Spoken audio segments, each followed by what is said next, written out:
Assalamualaikum warahmatullahi wabarakatuh. Salam sejahtera untuk kita semua. Jumpa lagi dengan kami Budi Ardi.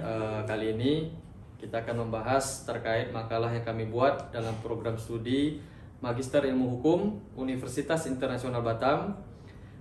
Adapun video ini dibuat bertujuan memenuhi tugas ujian akhir semester serta sebagai sarana pembelajaran. Bagaimana pembahasannya? Mari kita simak bersama-sama. Untuk memenuhi tugas ujian akhir semester 2 dengan mata kuliah Hukum Kebijakan Publik, maka kali ini kami akan memaparkan hasil penulisan makalah dengan judul Peran Pemerintah dalam Mensejahterakan Adanya Diskriminasi Gender.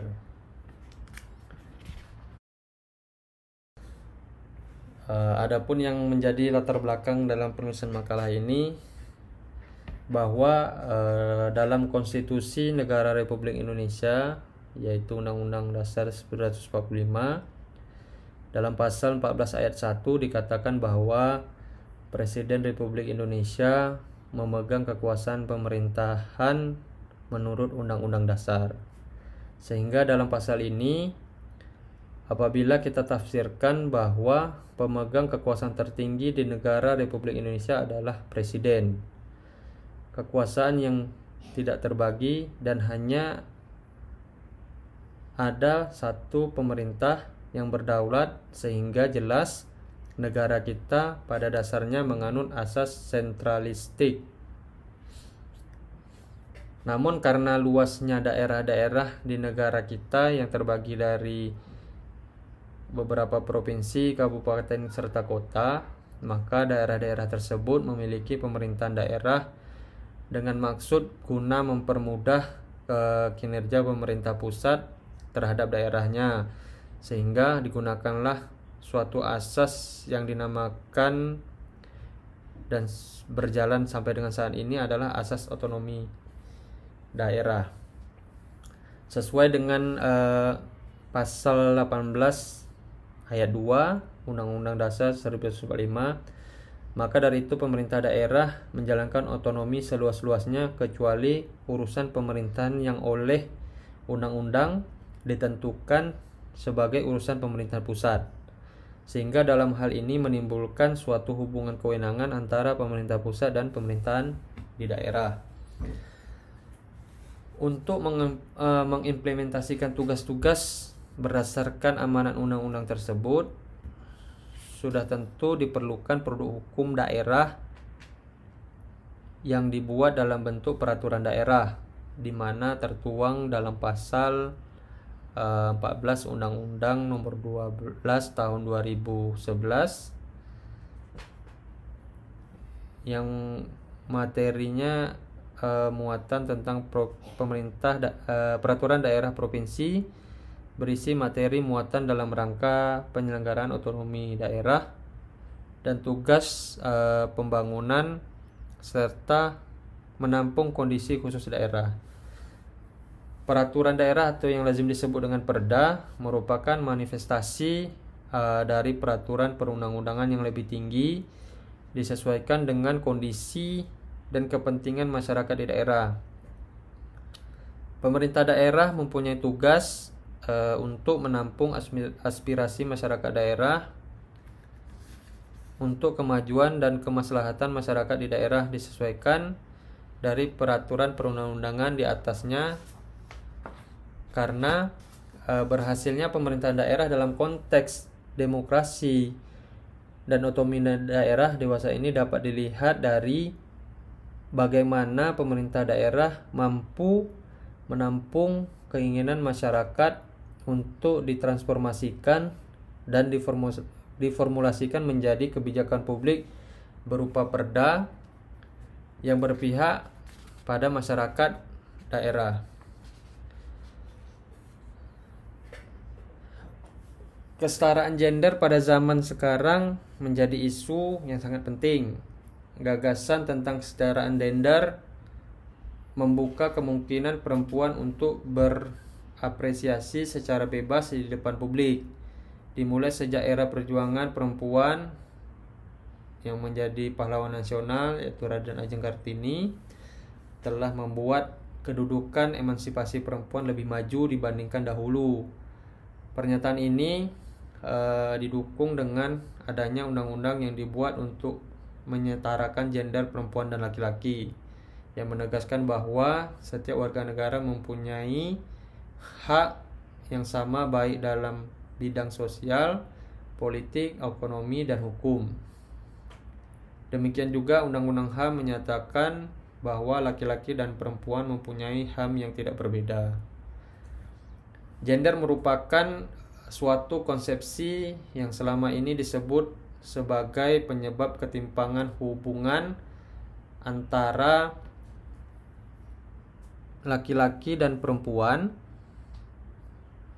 di mana pihak perempuan berada pada status sosial yang lebih rendah daripada laki-laki. Di Indonesia sendiri, kasus keadilan di seputar kesetaraan gender masih menjadi isu yang hangat, bahkan tidak jarang menjadi polemik di masyarakat. Hal tersebut dapat terjadi disebabkan oleh beberapa hal. Contohnya, pada saat Indonesia menanggapi isu-isu bias gender secara tidak tuntas, dapat dilihat dari banyaknya wanita yang menuntut adanya pemberlakuan keadilan di antara mereka yang tidak setara apabila dibandingkan lawan jenisnya, yakni kaum pria.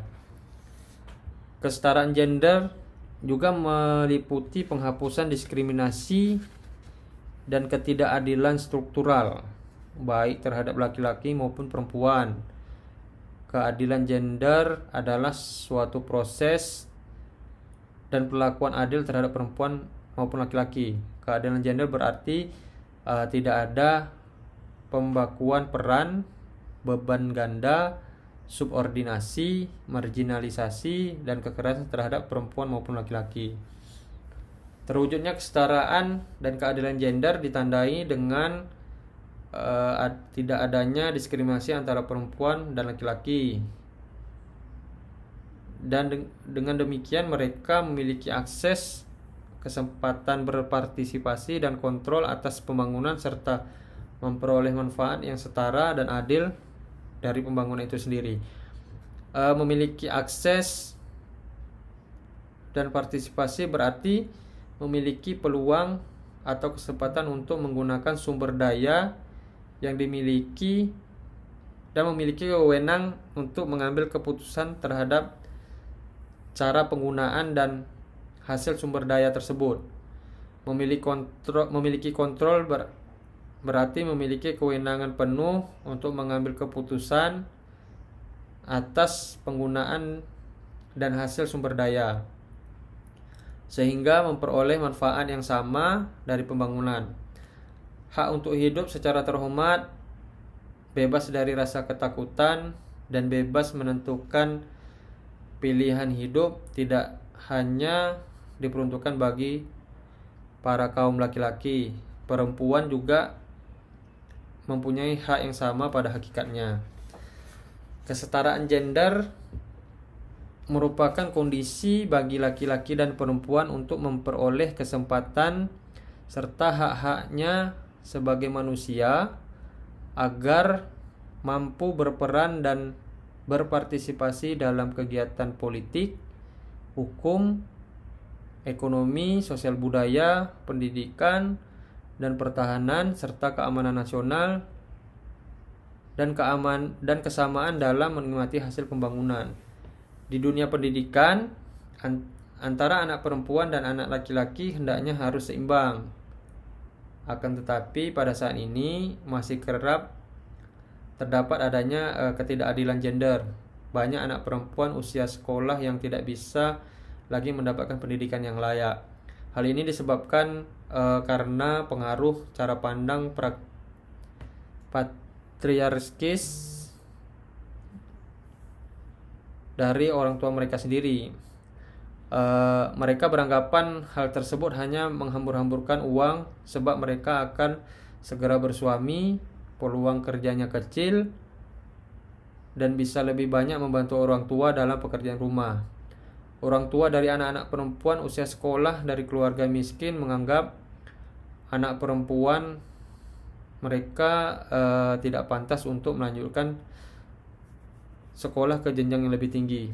Lebih baik langsung dinikahkan atau didorong bekerja sebagai pembantu rumah tangga atau buruh informal. Kurangnya pengetahuan dan asupan informasi membuat sebagian orang tua masih menganut paham-paham tersebut. Berbeda halnya dengan anak laki-laki yang mendapat tempat istimewa baik segi pendidikan maupun kedudukan. Hal tersebut menyulut adanya ketimpangan antara budaya dan realita yang ada.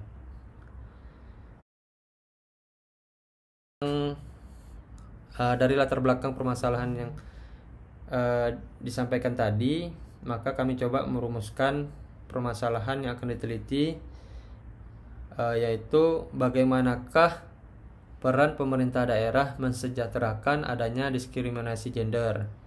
Hal ini bertujuan untuk mengetahui dan menganalisa bagaimanakah peran pemerintah daerah mensejahterakan adanya diskriminasi gender. Dengan hasil pembahasan bahwa menurut pasal 1 Konvensi Perempuan menjelaskan bahwa yang dimaksud dengan diskriminasi gender pada perempuan itu pembedaan, pengecualian atau pembatasan atas dasar jenis kelamin yang mempunyai pengaruh serta tujuan untuk mengurangi, menghapuskan pengakuan, penikmatan, penggunaan hak asasi manusia dan kebebasan-kebebasan pokok di bidang ekonomi, politik, sosial, budaya, sipil, atau apapun lainnya oleh perempuan terlepas dari status perkawinan mereka atas dasar persamaan antara laki-laki dan perempuan. Merujuk pada pernyataan tentang diskriminasi gender yang tertera pada Konvensi Perempuan pasal 1 ini, maka pengertian diskriminasi gender adalah perlakuan tidak setara yang ditunjukkan pada satu jenis kelamin tertentu dan pada umumnya sering menimpa perempuan.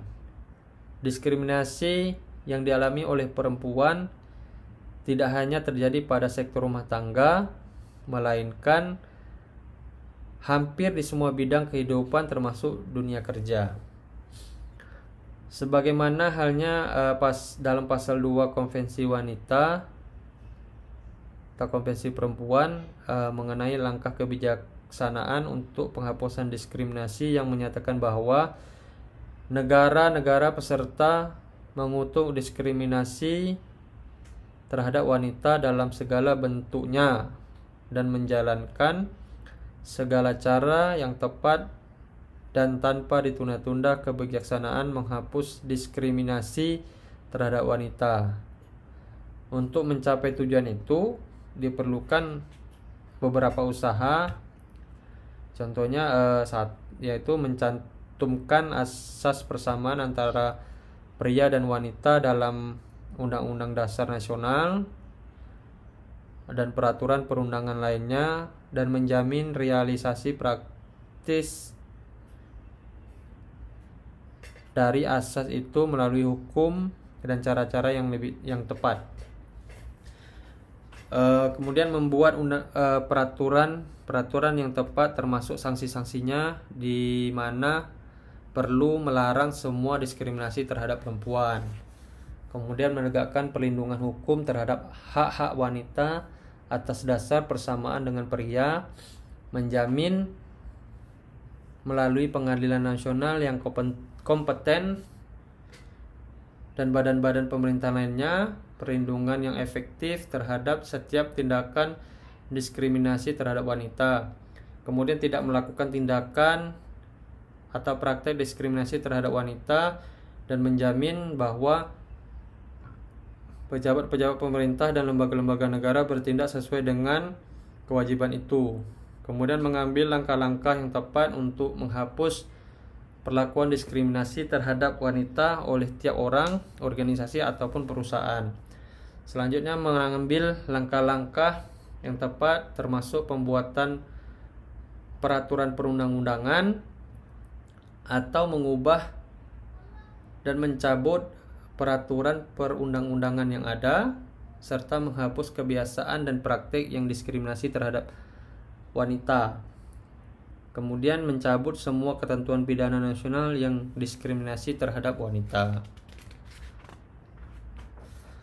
Amanat dari Perda nomor 7 tahun 2011 tentang pengarus utamaan gender di Provinsi Kepulauan Riau, khususnya di Kota Tanjung Pinang, tidak berjalan sebagaimana mestinya. Anggaran daerah Kota Tanjung Pinang, dalam hal ini anggaran kota, disajikan ke dalam bentuk tabel di mana agar memudahkan para pembaca untuk memahaminya. Selain daripada itu, agar terlihat secara jelas berapa besar pendapatan dan belanja pemerintah daerah kurun waktu per satu periode masa anggaran. Perencanaan penganggaran yang responsif gender artinya adalah bahwa di dalam proses perencanaan seperti yang dituangkan dalam Amanat Perda Pengarus Utamaan Gender Provinsi Kepulauan Riau, perencanaan responsif gender dilakukan untuk menjamin keadilan dan kesetaraan bagi perempuan dan laki-laki dalam aspek akses, partisipasi, kontrol, dan manfaat pembangunan. Perencanaan dibuat dengan mempertimbangkan aspirasi, kebutuhan, permasalahan, dan pengalaman perempuan dan laki-laki baik dalam proses penyusunannya maupun dalam pelaksanaan kegiatan. Dalam konteks perencanaan daerah,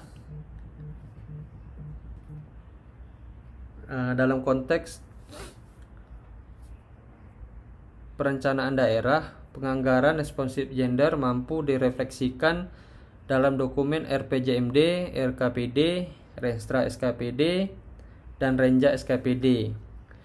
Dan diharapkan dengan adanya sistem penganggaran yang responsif gender ini, tata kelola dan pengalokasian mampu diterapkan sesuai dengan sasaran. Tidak ada unsur diskriminasi antara perempuan dan laki-laki di dalam aksesnya.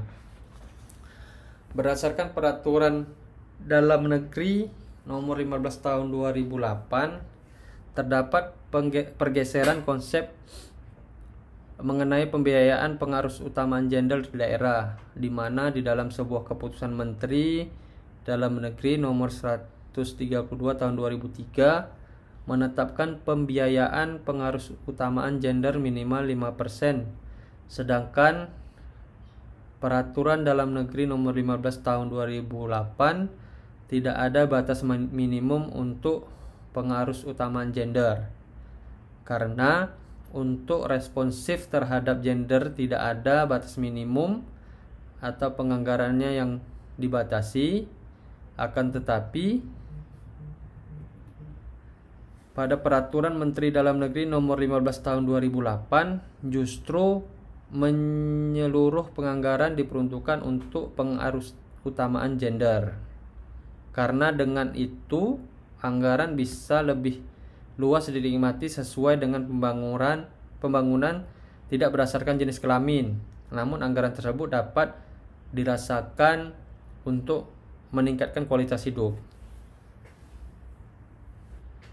Tidak ada lagi pembatas bagi masyarakat untuk mengakses dana tersebut, terutama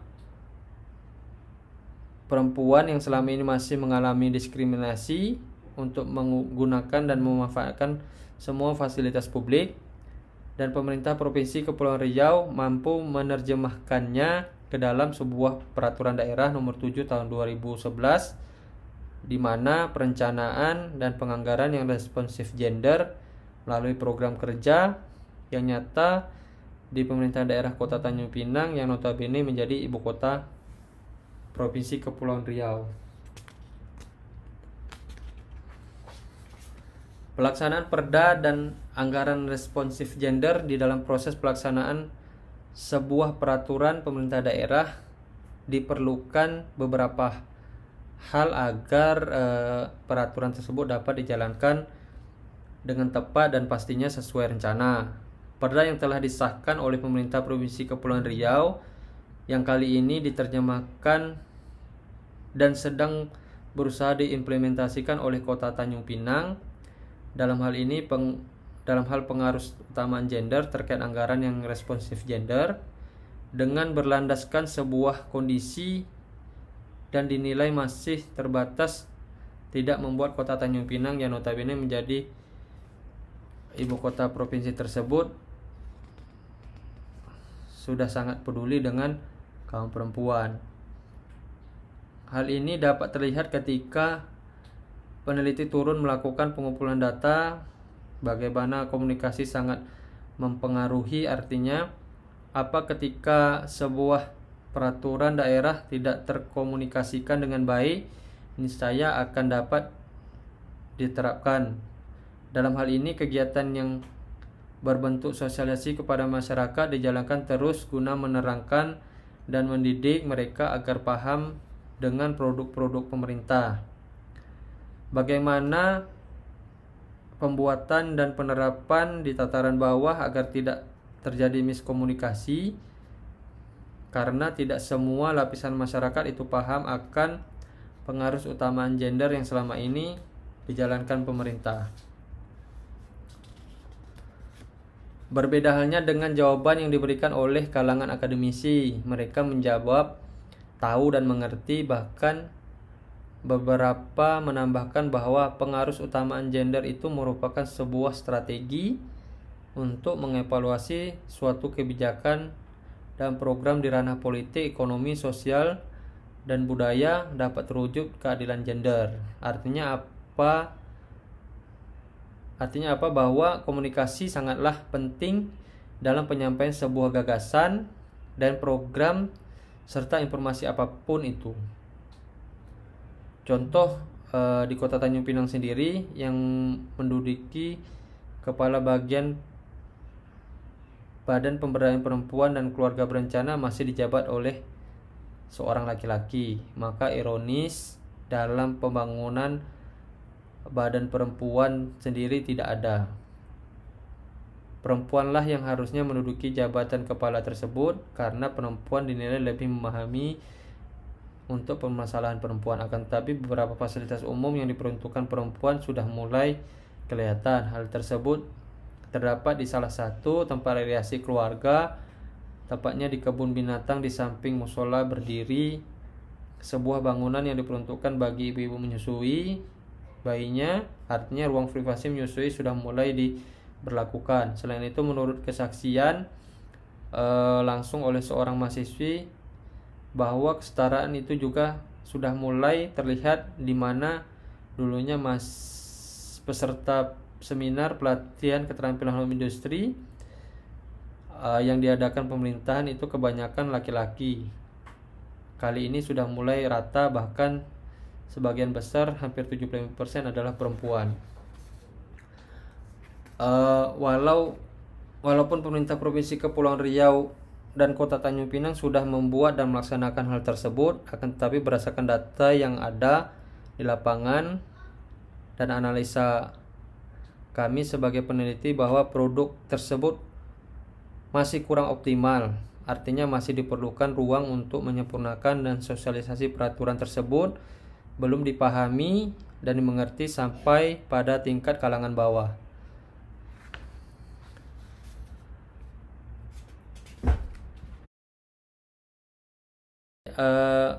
Hasil pembahasan yang dilakukan tersebut dapat kita tarik kesimpulan bahwa Kota Tanjung Pinang adalah ibu kota provinsi yang merupakan salah satu kota di Indonesia yang sudah melakukan dan mengutamakan pengaruh utamaan gender.